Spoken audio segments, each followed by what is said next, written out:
Ustadz,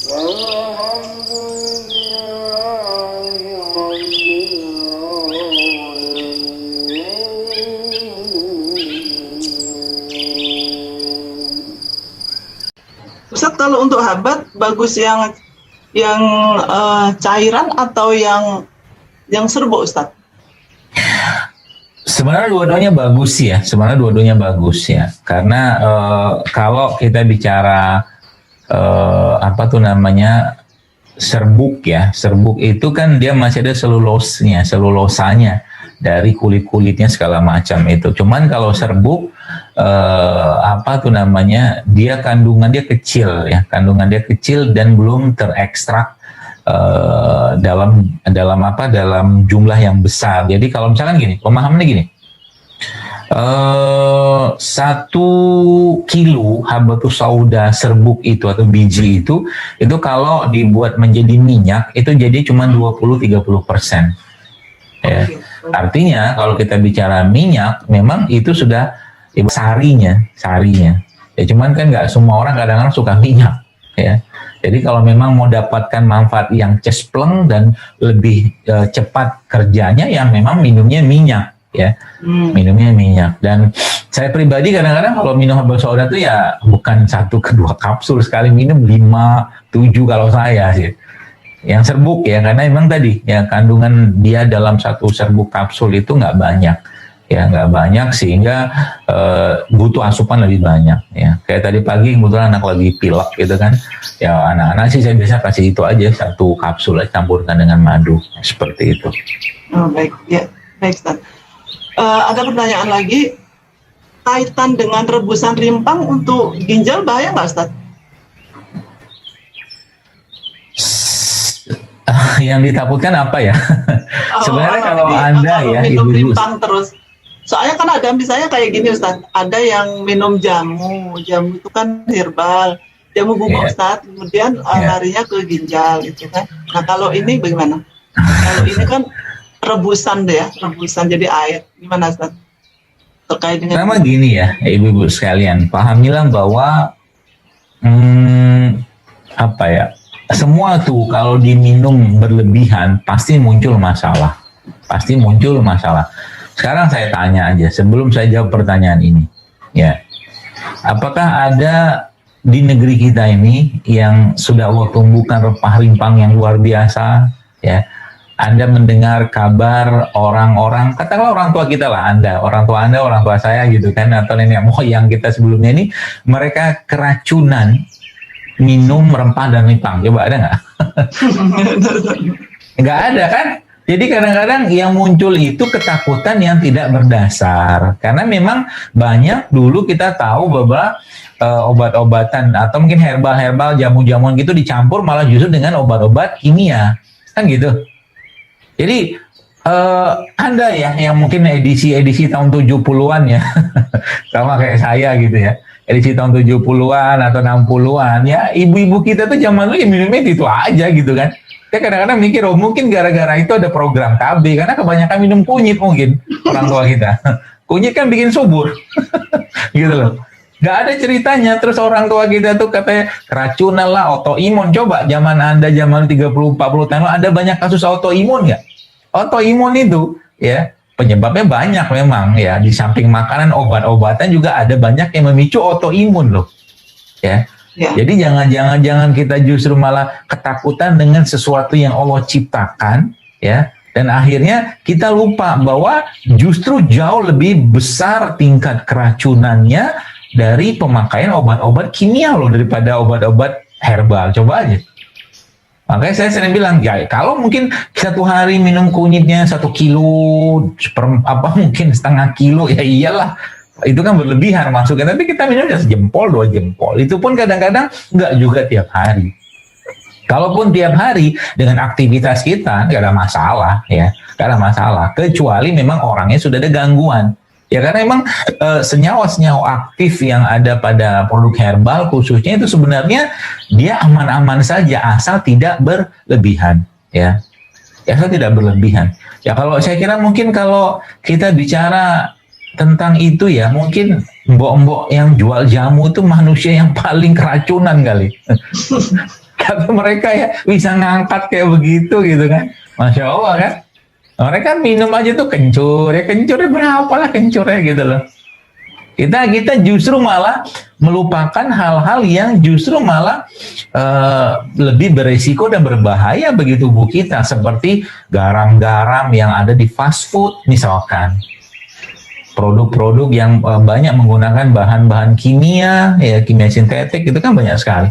Jadi sebenarnya kalau dibilang apakah minum rempah-rimpang tiap hari ya, itu akan mengganggu ginjal. Catatan pertamanya, kalau memang ada masalah di ginjal, mungkin bisa jadi itu memberatkan. Tapi kalau nggak ada masalah dan dia aktivitasnya lancar, minumnya baik, air putih ya, aktivitas fisiknya baik, dia makannya juga stabil, insya Allah nggak masalah. Asal tidak berlebihan, itu aja. Nah, makanya saya sering sampaikan. Jadi kalau minum berarti, apakah kita tiap hari minum kunyit asam? Ya nggak usah, ganti-ganti aja.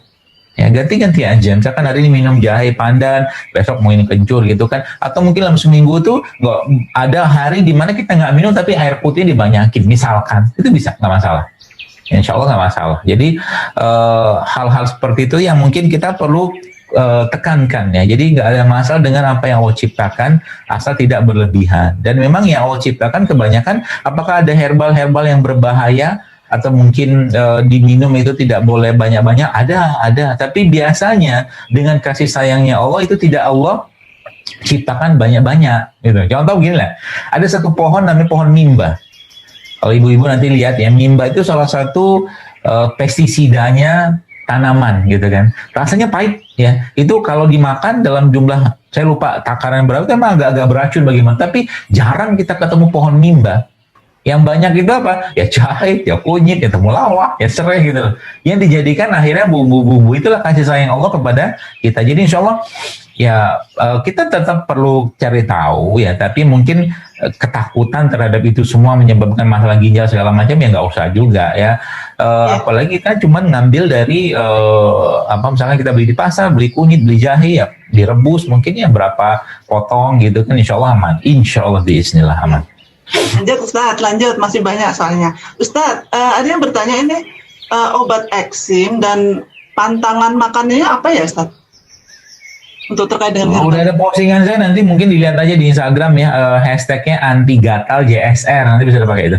Oh gitu, ya baik. Nanti di Instagram Ustadz ada ya? Ya, anti gatal JSR. Gatal JSR, ya. Ustadz, ini ada yang nanya lagi.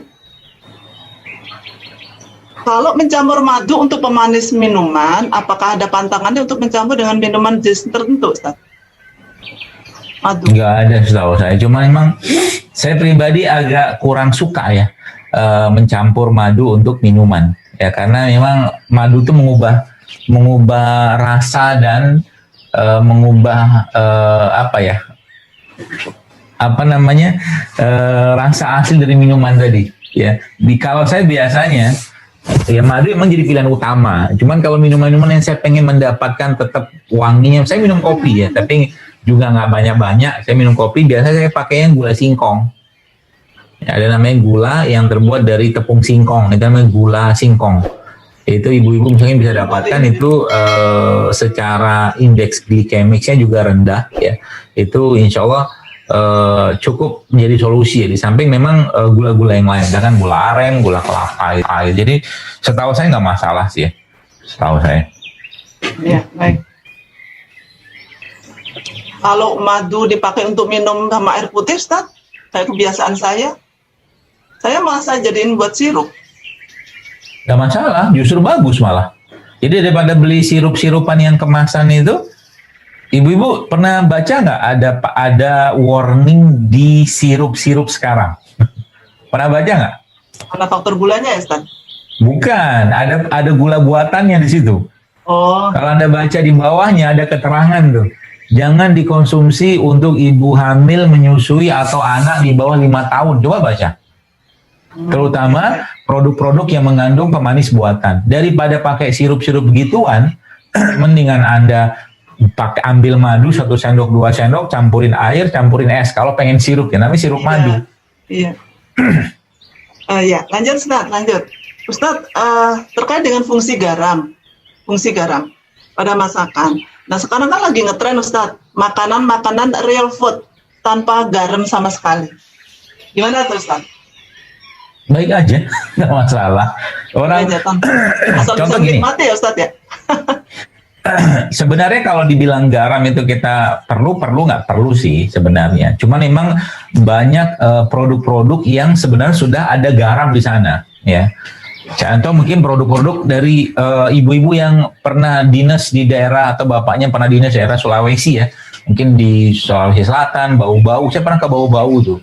Atau mungkin saya pernah juga ke Fak-Fak ya, ke Fak-Fak, kebetulan ada dakwah juga di sana. Itu kan kalau mereka masak ikan, mereka ambil ikan ke laut, udah langsung dibersihin, udah dibakar aja, kan udah ada garam di situ. Gitu loh. Biasa kayak begitu kan. Nah, cuman yang jadi masalah itu sebenarnya adalah ketika garam yang terkonsumsi ya itu adalah garam-garam refinasi. Nah, itu yang jadi masalah. Jadi kita tetap butuh asin karena asin adalah karunia dari Allah ya kepada kita semua, kepada tubuh kita ya untuk salah satunya kan menjaga keseimbangan volume pembuluh darah. Asin itu perlu ya. Ya, tapi kalau seandainya kita sudah dapatkan kandungan asin itu dari makanan-makanan real food ya memang kalau dibilang tetap butuh garam nggak? Ya kita sendiri yang tahu badan kita. Ya, kita sendiri yang tahu badan kita. Kalau kita sudah merasa memang cukup, jadi tanda-tanda orang yang kekurangan natrium itu apa? Ya lemas salah satunya. Jadi kalau dia merasa nggak lemes, ya badannya fit-fit saja, ya udahlah lanjut aja, nggak usah itu. Cuman tetap kita perlu garam. Makanya saya pernah posting juga waktu itu salah satu cara untuk mencegah pusing-pusing waktu lagi berbuka puasa itu adalah minum air madu campur garam. Jadi air madu masukin dalam air gitu kan, kemudian campurkan sedikit aja, sejumput garam-garam non refinasi ya, seperti garam-garam garam Himalaya atau garam laut atau garam gunung gitu kan, banyak tuh garam non refinasi pokoknya, jangan garam rafinasi seperti itu.